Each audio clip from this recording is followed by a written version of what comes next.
नमस्कार दोस्तों, आप सुन रहे हैं किस्से और कहानियां विद नेहा। इस कार्यक्रम के एपिसोड में आप सुनेंगे मुंशी प्रेमचंद जी द्वारा रचित दो बैलों की कथा। जानवरों में गधा सबसे ज्यादा बुद्धिहीन समझा जाता है। हम जब किसी आदमी को पल्ले दर्जे का बेवकूफ कहना चाहते हैं तो उसे गधा कहते हैं। गधा सच में बेवकूफ है या उसके सीधेपन, उसकी निरापद सहिष्णुता ने उसे यह पदवी दे दी है, इसका निश्चय नहीं किया जा सकता। गाय सींग मारती है, ब्याई हुई गाय तो अनायास ही सिंगनी का रूप धारण कर लेती है। कुत्ता भी बहुत गरीब जानवर है, लेकिन कभी कभी उसे भी क्रोध आ ही जाता है। किंतु गधे को कभी क्रोध करते नहीं सुना ना देखा। जितना चाहे गरीबों को मारो, चाहे जैसी खराब सड़ी हुई घास सामने डाल दो, उसके चेहरे पर कभी असंतोष की छाया भी ना दिखाई देगी। वैशाख में चाहे एकाध बार कुलेल कर लेता हो, पर हमने तो उसे कभी खुश होते नहीं देखा। उसके चेहरे पर एक स्थायी विषाद स्थायी रूप से छाया रहता है। सुख दुख हानि लाभ किसी भी दशा में उसे बदलते नहीं देखा। ऋषियों मुनियों के जितने गुण हैं वे सभी उसमें पराकाष्ठा को पहुंच गए हैं, पर आदमी उसे बेवकूफ कहता है। सद्गुणों का इतना अनादर कहीं ना देखा। कदाचित सीधापन संसार के लिए उपयुक्त नहीं है। देखिए ना, भारतवासियों की अफ्रीका में क्यों दुर्दशा हो रही है, क्यों अमेरिका में उन्हें घुसने नहीं दिया जाता। बेचारे शराब नहीं पीते, चार पैसे कुछ समय के लिए बचा कर रखते हैं, जी तोड़ काम करते हैं, किसी से लड़ाई झगड़ा भी नहीं करते, चार बातें सुनकर गम खा जाते हैं, फिर भी बदनाम हैं। कहा जाता है वे जीवन के आदर्श को नीचा करते हैं। अगर वे भी ईंट का जवाब पत्थर से देना सीख जाते तो शायद सभ्य कहलाने लगते। जापान की मिसाल सामने है। एक ही विजय ने उसे संसार के सभ्य जातियों में गणय बना दिया है। लेकिन गधे का एक छोटा भाई और भी है, जो उससे कम ही गधा है, और वह है बैल। जिस अर्थ में हम गधा का प्रयोग करते हैं, कुछ उसी से मिलते जुलते अर्थ में बछिया के ताऊ का भी प्रयोग करते हैं। कुछ लोग बैल को शायद बेवकूफ में सर्वश्रेष्ठ कहेंगे, मगर हमारा विचार ऐसा नहीं है। बैल कभी कभी मारता भी है, कभी कभी अड़ियल बैल भी देखने में आता है, और भी कई रीतियों से अपना असंतोष प्रकट कर देता है। अतएव उसका स्थान गधे से नीचा है। झूरी काच के दोनों बैलों के नाम थे हीरा और मोती। दोनों पछाई जाति के थे, देखने में सुंदर, काम में चौकस, डील में ऊंचे। बहुत दिनों से साथ रहते रहते दोनों में भाईचारा हो गया था।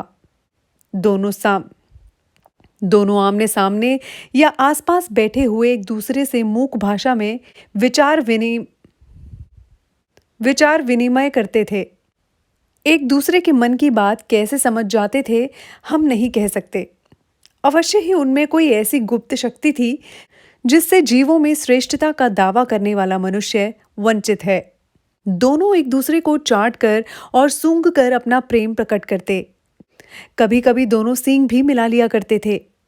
विग्रह के नाते से नहीं, केवल विनोद के भाव से, आत्मीयता के भाव से। जैसे दोस्तों में घनिष्ठता होते ही घोल गप्पा होने लगता है। इसके बिना दोस्ती कुछ फुसफुसी, कुछ हल्की सी रहती है, जिस पर ज्यादा विश्वास नहीं किया जा सकता।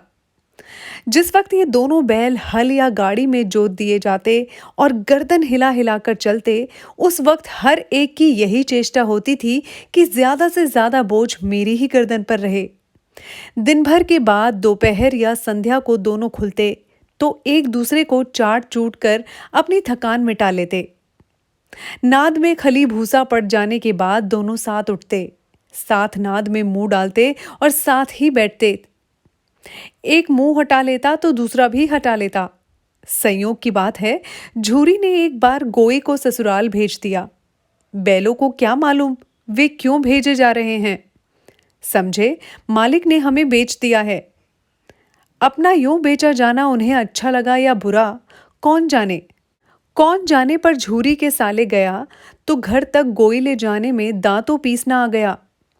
पीछे से हाँकता तो दोनों दाएं बाएं भागते, पगिया पकड़कर आगे से खींचता तो दोनों पीछे को जोर लगाते, मारता तो दोनों सींग नीचे करके हुकरते। अगर ईश्वर ने उन्हें वाणी दी होती तो झूरी से पूछते, तुम हम गरीबों को क्यों निकाल रहे हो? हमने तो तुम्हारी सेवा करने में कोई कसर नहीं उठा रखी।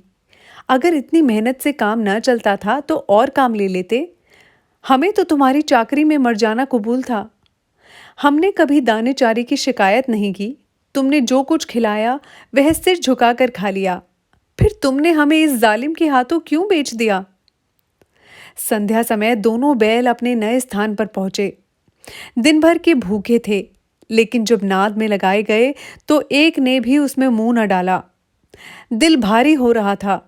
जिसे उन्होंने अपना घर समझ रखा था वह आज उनसे छूट गया था।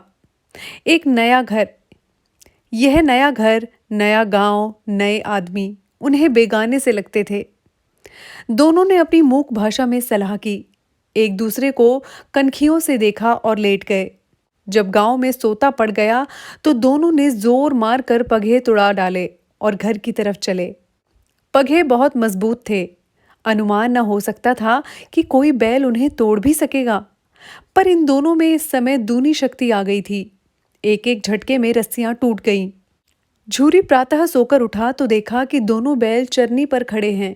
दोनों ही गर्दनों में आधा आधा गराव लटक रहा है। घुटने तक पांव कीचड़ से भरे हैं और दोनों की आंखों में विद्रोहमय स्नेह झलक रहा है। झूरी बैलों को देखकर स्नेह से गदगद हो गया। दौड़कर उन्हें गले लगा लिया। प्रेमालिंगन और चुंबन का वह दृश्य बड़ा ही मनोहर था।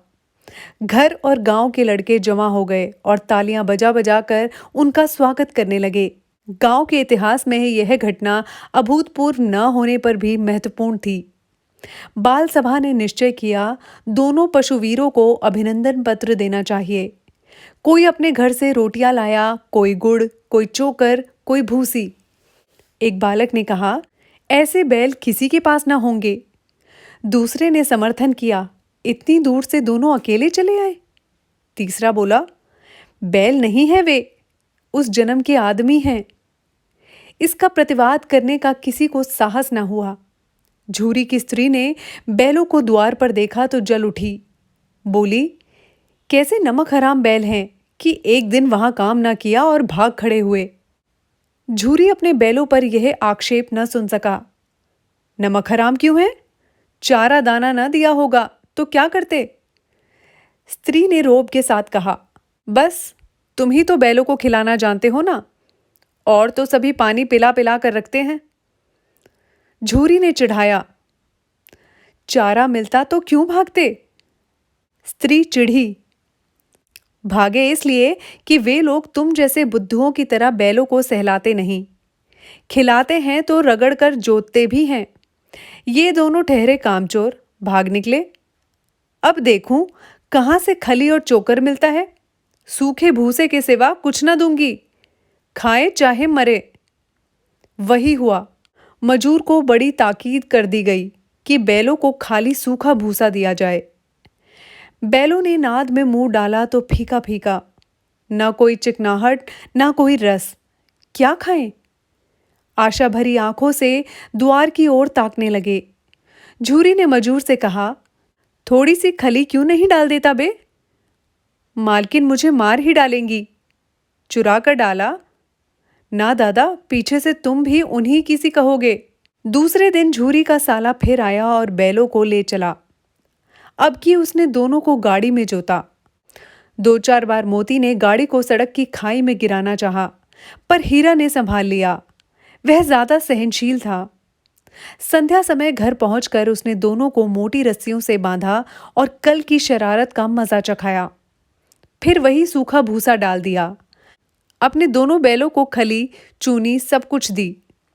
दोनों बैलों का ऐसा अपमान कभी ना हुआ था। झूरी उन्हें फूल की छड़ी से भी ना छूता था। उसकी टिटकार पर दोनों उड़ने लगते थे। यहां मार पड़ी। आहत सम्मान की व्यथा तो थी ही, उस पर मिला सूखा भूसा। नाद की तरफ आंखें ना उठाई। दूसरे दिन गया ने बैलों को हल में जोता, पर दोनों ने जैसे पांव न उठाने की कसम खा ली थी। वह मारते मारते थक गया, पर दोनों ने पांव न उठाया।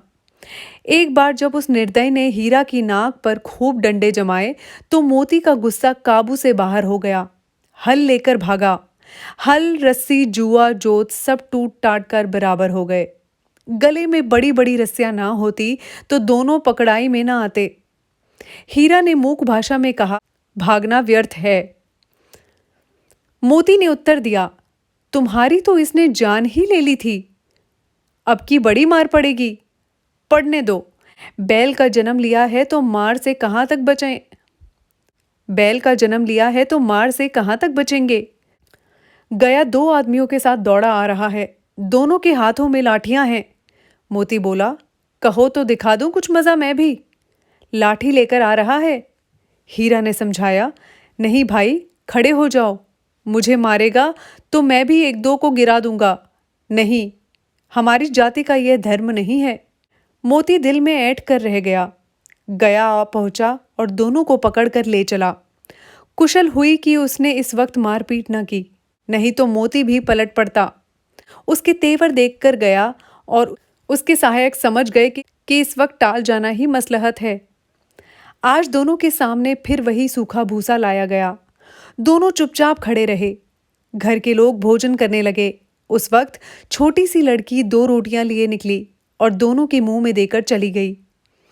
उस एक रोटी ने इनकी भूख तो क्या शांत की होती, पर दोनों के हृदय को मानो भोजन मिल गया। यहां भी किसी सज्जन का वास है। लड़की भैरों की थी, उसकी मां मर चुकी थी। सौतेली मां मारती रहती थी, इसलिए इन बैलों से उसे एक प्रकार की आत्मीयता हो गई थी। दोनों दिन भर जोते जाते, डंडे खाते, अड़ते। शाम को थान पर बांध दिए जाते और रात को वही बालिका उन्हें दो रोटियां खिला जाती।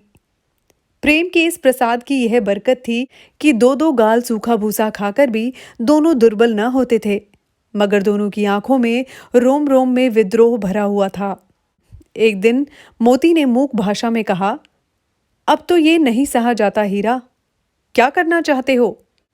एक आध को सींग पर उठाकर फेंक दूंगा, लेकिन जानते हो वह प्यारी लड़की जो हमें रोटियां खिलाती है, उसी की लड़की है जो इस घर का मालिक है। यह बेचारी अनाथ हो जाएगी तो मालकिन को ना फेंक दूं, वही तो उस लड़की को मारती है। लेकिन औरत जात पर सींग चलाना मना है, यह भूल जाते हो। तुम तो किसी तरह निकलने ही नहीं दोगे, बताओ तुड़ाकर भाग चलें? हाँ, यह मैं स्वीकार करता, लेकिन इतनी मोटी रस्सी टूटेगी कैसे? इसका उपाय है, पहले रस्सी को थोड़ा सा चबा लो, फिर एक झटके में जाती है। रात को जब बालिका रोटी खिलाकर चली गई, दोनों रस्सियां चबाने लगे, पर मोटी रस्सी मुंह में न आती थी। बेचारे बार बार जोर लगाकर रह जाते थे। सहसा घर का द्वार खुला और वही बालिका निकली। दोनों सिर झुकाकर उसके हाथ चाटने लगे। दोनों की पूंछें खड़ी हो गईं। उसने उनके माथे सहलाए और बोली, खोल देती हूं, चुपके से भाग जाओ, नहीं तो यहां लोग मार डालेंगे। आज घर में सलाह हो रही है कि इनकी नाकों में नाथ डाल दी जाए। उसने गराफ खोल दिया, पर दोनों चुपचाप खड़े रहे। मोती ने अपनी भाषा में पूछा, अब चलते क्यों नहीं? हीरा ने कहा, चले तो, लेकिन कल इस अनाथ पर आफत आएगी, सब इसी पर संदेह करेंगे। सहसा बालिका चिल्लाई, दोनों फूफा वाले बैल भागे जा रहे हैं। ओ दादा, दोनों बैल भागे जा रहे हैं, जल्दी दौड़ो। गया हड़बड़ा कर भीतर से निकला और बैलों को पकड़ने चला। वे दोनों भागे। गया ने पीछा किया और भी तेज हुए। गया ने शोर मचाया, फिर गांव के कुछ कुछ आदमियों को भी साथ लेने के लिए लौटा। दोनों मित्रों को भागने का मौका मिल गया। सीधे दौड़ते चले गए, यहां तक कि मार्ग का ज्ञान न रहा। जिस परिचित मार्ग से गए थे उसका यहां पता न था। नए नए गांव मिलने लगे। तब दोनों एक खेत के किनारे खड़े होकर सोचने लगे, अब क्या करना चाहिए? हीरा ने कहा, मालूम होता है राह भूल गए हैं। तुम तो बेतहाशा भागे। वहीं उसे मार गिराना था। उसे मार गिराते तो दुनिया क्या कहती? वह अपना धर्म छोड़ दे, लेकिन हम अपना धर्म क्यों छोड़ें? तो दोस्तों, आप सुन रहे थे मुंशी प्रेमचंद जी द्वारा रचित दो बैलों की कथा, इन किस्से और कहानियां विद नेहा। अब आपसे फिर मुलाकात होगी अगले शुक्रवार ठीक 9 बजे। तब तक के लिए मुझे दीजिए इजाजत। नमस्कार।